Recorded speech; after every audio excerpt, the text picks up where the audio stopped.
Hello students, তাহলে আজকে এবার আমরা করতে যাচ্ছি রেশনাল নাম্বার।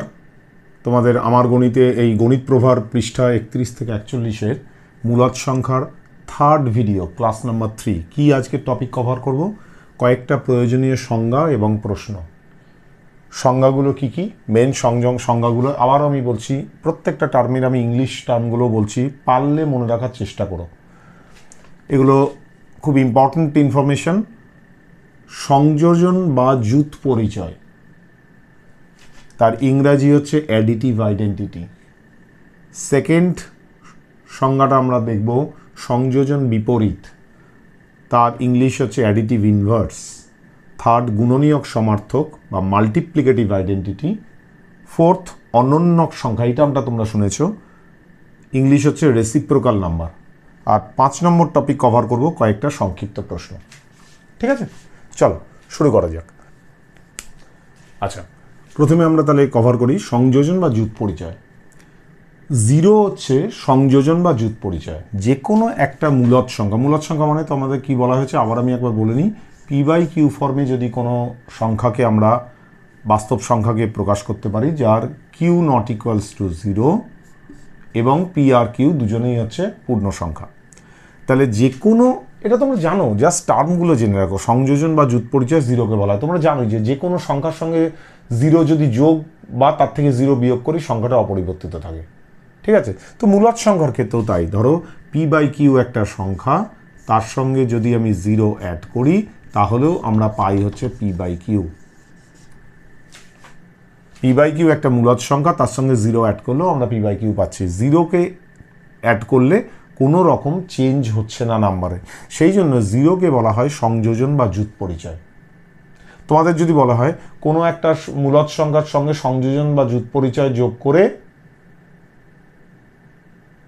যে সংখ্যাটি পাওয়া যায় সেটি অন্য একটি মূলদ সংখ্যা, ট্রু অথবা ফলস, তাহলে অবশ্যই ফলস। কেননা যে কোনো মূলদ সংখ্যার সঙ্গে বা যে কোনো বাস্তব সংখ্যার সঙ্গে 0 যোগ করলে বা তার থেকে 0 বিয়োগ করলে সেই সংখ্যাটির কোনো পরিবর্তন হয় না। 0কে ওই জন্য বলা হয় সংযোজন বা যুত পরিচয়। এরপর আসছি আমরা সংযোজন বিপরীত। তাহলে 0 ইটসেলফ ইজ সংযোজন বা যুত পরিচয় অথবা অ্যাডিটিভ আইডেন্টিটি বলা হয়। সংযোজন বিপরীত বা অ্যাডিটিভ ইনভার্স কাকে বলা হয়?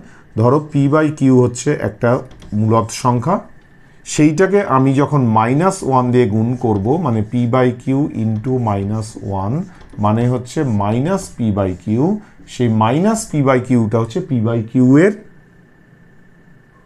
সংযোজন বিপরীত।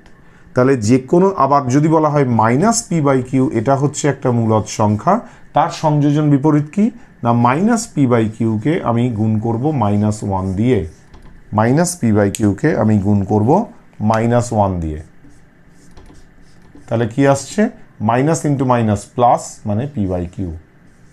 তাহলে পি বাই কিউ এর সংযোজন বিপরীত হচ্ছে মাইনাস পি বাই কিউ, আর মাইনাস পি বাই কিউ এর সংযোজন বিপরীত হচ্ছে পি বাই কিউ। তার মানে যে সংখ্যাটা দেওয়া থাকবে মূলদ সংখ্যাটা, তার সংযোজন বিপরীত বের করতে বলা মানে সেই মূলদ সংখ্যাটাকে বা বাস্তব সংখ্যাটাকে -1 দিয়ে গুণ করতে হবে, তাহলেই তার সংযোজন বিপরীত পেয়ে যাবে। খুব সিম্পল জিনিস এগুলো, শুধু টার্মগুলো একটু মনে রাখো। এবার ধরো তোমাকে কোনো একটা, তার মানে এবার এখান থেকে একটা রিলেশনশিপ আমরা কি বলতে পারি, যে পি বাই কিউ একটা মূলদ সংখ্যা প্লাস তার সংযোজন বিপরীত মাইনাস পি বাই কিউ, এইটার মানে কি, P by Q minus P by Q মানে হচ্ছে 0। তার মানে যে কোনো মূলদ সংখ্যা প্লাস তার সংযোজন বিপরীত ইকুয়ালস টু 0। তার মানে আমি দেখতে পেলাম কি, P by Q plus minus P by Q equals to 0। তার মানে কোনো একটা সংখ্যা তোমাদের দিল 9/13, fill in the blank, equals to 0। তো এখানে কত হবে? এখানে অবভিয়াসলি হবে হচ্ছে -9/13। এইটাতে কত হবে না -9/13। তাহলে যে কোনো মূলদ সংখ্যার সঙ্গে তার সংযোজন বিপরীত, মানে তাকে -1 দিয়ে গুণ করলে যে সংখ্যাটা হবে, এই মূলদ সংখ্যাটা এবং তার সংযোজন বিপরীতের যোগফল হচ্ছে 0। এটা একটা শর্ট কোয়েশ্চেন বা এটা একটা কোনো সংজ্ঞা হিসেবেও দিতে পারে, অথবা এটা একটা অঙ্ক দিয়েও তোমাকে দিতে পারে, অথবা বললো যে -9/13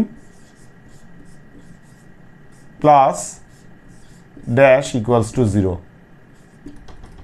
কত হবে এটা? এটা হবে 9/13। কেন না -9/13 সঙ্গে তুমি যখন -1 গুণ করছো, গুণ করে কত পাচ্ছ? Equals to 9/13। ঠিক আছে, তার মানে সংযোজন বিপরীত এবং মূলদ সংখ্যাটি এই দুটোর যোগফল হচ্ছে 0। এবার আসছি আমরা গুণনীয়ক সমার্থক। গুণনীয়ক সমার্থক বা মাল্টিপ্লিকেটিভ আইডেন্টিটি। তোমরা জানো এটা সকলেই, যে কোনো সংখ্যাকে 1 দিয়ে গুণ করলে, 1 দিয়ে গুণ করলে সেই সংখ্যাটাই পাওয়া যায়। তার মানে p/q যদি একটা মূলদ সংখ্যা হয়, তাকে 1 দিয়ে গুণ করলে আমরা p/qই পাই। ওই জন্য 1কে বলা হয় গুণনীয়ক সমার্থক বা মাল্টিপ্লিকেটিভ আইডেন্টিটি। তাহলে 0কে বলা হয় সংযোজন বা যুগপরিচয় বা অ্যাডিটিভ আইডেন্টিটি, 1কে বলা হয় গুণনীয়ক সমার্থক বা মাল্টিপ্লিকেটিভ আইডেন্টিটি। এরপর আসছে অনন্যক সংখ্যা বা রেসিপ্রোকাল। ধরো p/q হচ্ছে একটা মূলদ সংখ্যা, তার অনন্যক সংখ্যাটা কি না 1/p/q। তার মানে কি হচ্ছে 1 × q/p, q/p। তার মানে অথবা তুমি এইরকমভাবে না করে স্ট্রেট আওয়ে মনে রাখো যে একটা যে কোনো মূলদ সংখ্যার অনন্যক সংখ্যা বা রেসিপ্রোকাল মানে তার লব আর হরটাকে ফ্লিপ করে দাও, মানে উল্টে দাও, লবটাকে হর করে দাও, হরটাকে লব করে দাও। মানে তোমার ধরো একটা দিয়েছে তোমাদের 3/5, এর অনন্যক সংখ্যা কত? তাহলে লবটাকে হর, হরটাকে লব করে দাও, 5/3। 3/5 এর অনন্যক সংখ্যা হচ্ছে 5/3। এবার এখান থেকে একটা রিলেশন পেয়ে যাচ্ছি। সেই রিলেশনটা কি না যে কোনো মূলদ সংখ্যা, এই মূলদ সংখ্যাটা হচ্ছে 3 আর এই মূলদ সংখ্যাটা হচ্ছে 5/3। তাহলে এইটা হচ্ছে 5/3 হচ্ছে 3/5 এর অনন্যক, অথবা 3/5 হচ্ছে 5/3 এর অনন্যক। উল্টে দিচ্ছি, এই দুটোর গুণফল কত হয় না এই দুটোর গুণফল হবে হচ্ছে 1। তার মানে একটা মূলদ সংখ্যা আর তার অনন্যক সংখ্যার গুণফল হচ্ছে 1। এটা কিন্তু আর একটা সংজ্ঞা। একটা মূলদ সংখ্যা এবং তার অনন্যক সংখ্যার গুণফল হচ্ছে 1। ঠিক আছে, এবার তোমাদের দিল ধরো একটা সংখ্যা 1/2/3, এর অনন্যক সংখ্যা বের করো। কিছুই না, এই এটা একটা মিশ্র ভগ্নাংশ, এটাকে তুমি কি করবে না অপ্রকৃত ভগ্নাংশ বা এইতে কনভার্ট করবে কি 1/2/3, মানে এটাকে আমি কি বলতে পারি 1 2/3 মানে 2/3 মানে 5/3, 3 1 3 + 2 5/3, 5/3। এবার 5/3 এর অনন্যক কত না 3/5।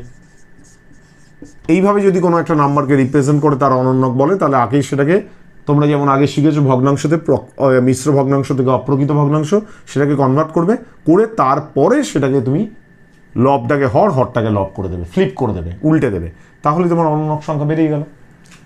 দেখো কয়েকটা খুব ইম্পর্টেন্ট জিনিস জাস্ট মনে রেখে দেবে, ঠিক আছে? এগুলো কিন্তু যে কোনো শর্ট কোয়েশ্চেনে দিতে পারে বা অঙ্কের ফর্মে এই ইনফরমেশনগুলো তোমার কাজে লাগবে। অঙ্ক দেবে, সেখানেও এই রিলেশনগুলো কাজে লাগবে। কি ক্ষুদ্রতম স্বাভাবিক সংখ্যা। আমরা জানি স্বাভাবিক সংখ্যা 1 2 3 4 অনওয়ার্ডস। তাহলে স্বাভাবিক সংখ্যা শুরু হচ্ছে কোত্থেকে? 1 থেকে। সুতরাং ক্ষুদ্রতম স্বাভাবিক সংখ্যা হচ্ছে 1। ক্ষুদ্রতম অখণ্ড সংখ্যা বা হোল নাম্বার, স্বাভাবিক সংখ্যা বা ন্যাচারাল নাম্বার। তাহলে ক্ষুদ্রতম অখণ্ড সংখ্যা বা হোল নাম্বার মানে আমরা জানি 0 অ্যান্ড অল ন্যাচারাল নাম্বারস। তার মানে অখণ্ড সংখ্যা শুরু হচ্ছে কোত্থেকে? 0 থেকে। তার মানে ক্ষুদ্রতম অখণ্ড সংখ্যা হচ্ছে 0। মূলদ সংখ্যা ডিভাইডেড বাই 0। আমরা জানি 0 ডিভাইডেড বাই এনিথিং ইজ 0। আমরা কি জানি 0/m equals to 0. 0 divided by something equals to 0. কিন্তু m divided by 0 equals to infinite বা অসংজ্ঞাত। এটাকে বলা হয় অসংজ্ঞাত। সিম্বলটা হচ্ছে এইরকম। এটাকে বলা হবে কি না অসংজ্ঞাত। যে কোনো মূলদ সংখ্যাকে 0 দিয়ে ভাগ করলে সেটা হচ্ছে অসংজ্ঞাত বা ইনডেফিনিট।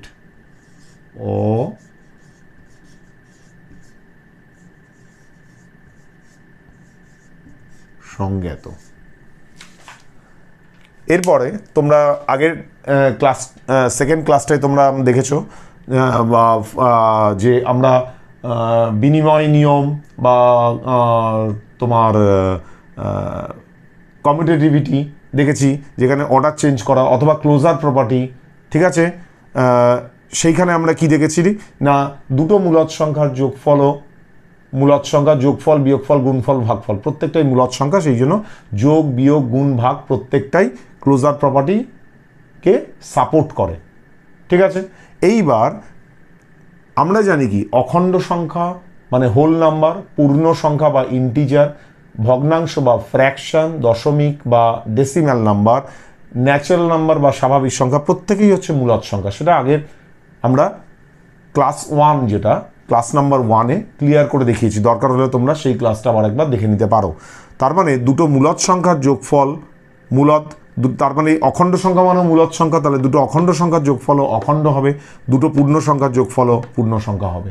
এটা যে কোনো একটা দিতে পারে, দুটি মূলদ সংখ্যার যোগফল মূলদ হবে না অমূলদ হবে, দুটি পূর্ণ সংখ্যার যোগফল সবসময় পূর্ণ সংখ্যা হবে, ঠিক আছে।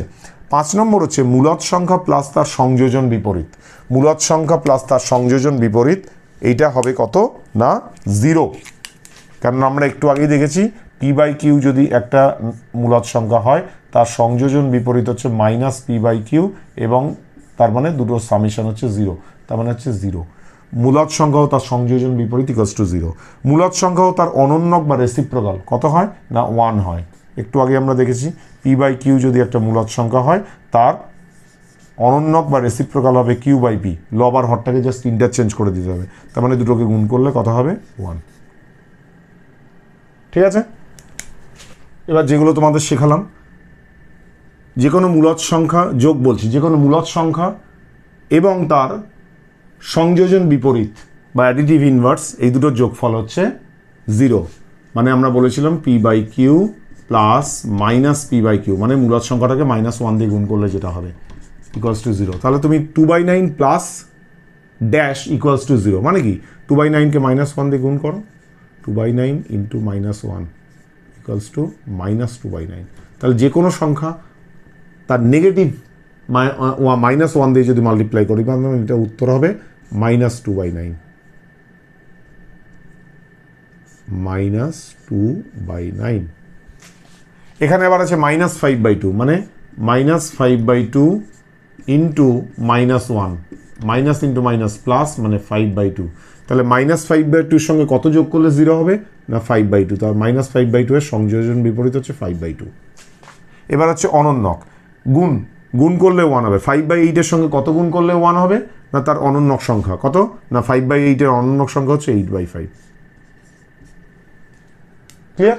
তো আশা করি এই ভিডিওটা খুব ছোট একটা ভিডিও, কিন্তু কয়েকটা ইম্পর্টেন্ট কোয়েশ্চেন এবং এই খুব স্পেসিফিক এই সংজ্ঞাগুলো খুব খুব খুব কাজে লাগবে।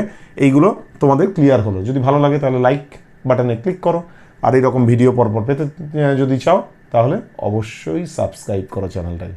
ঠিক আছে, সবাই ভালো থেকো।